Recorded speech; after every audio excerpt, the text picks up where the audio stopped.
Good day, everyone, and thank you for joining me with History and Facts as we delve into the occupation of Sevastopol by German and Austro-Hungarian forces in 1918.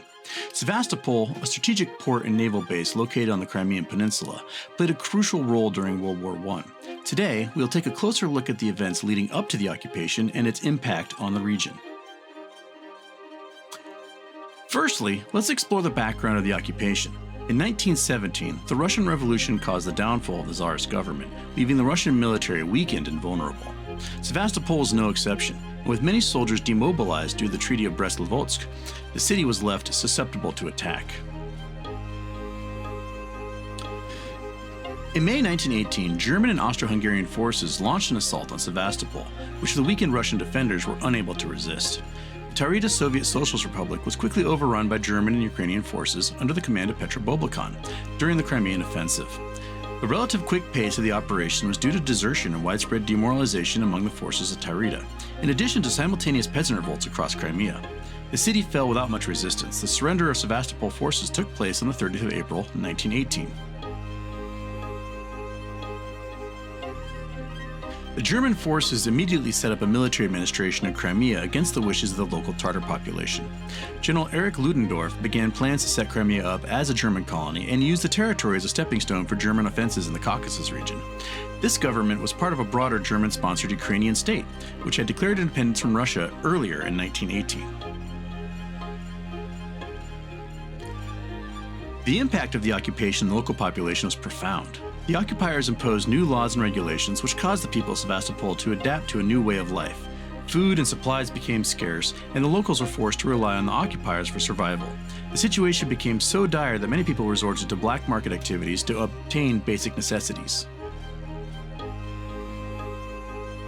As with any occupation, there was resistance, but the occupiers responded harshly by arresting and executing those who opposed their rule. This caused fear and anxiety among the local population, which was already struggling to adapt to the new reality of life under occupation.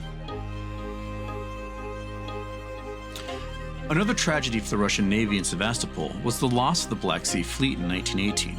Vice Admiral Mikhail Pavlovich Sablin, who was loyal to the Tsar, ordered the Black Sea Fleet to hoist the Ukrainian flag to prevent the Germans from gaining access to it.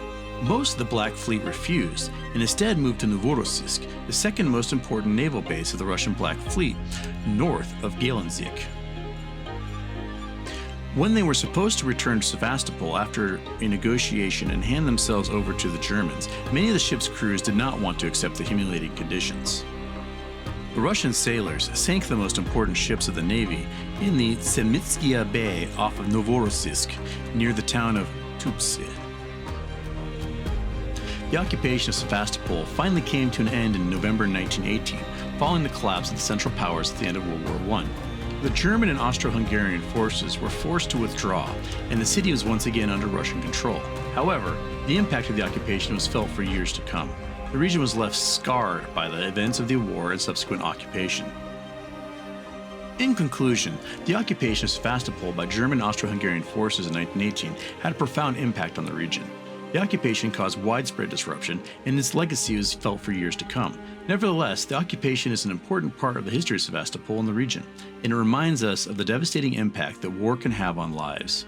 Thank you for joining me today, and I hope you found this overview informative.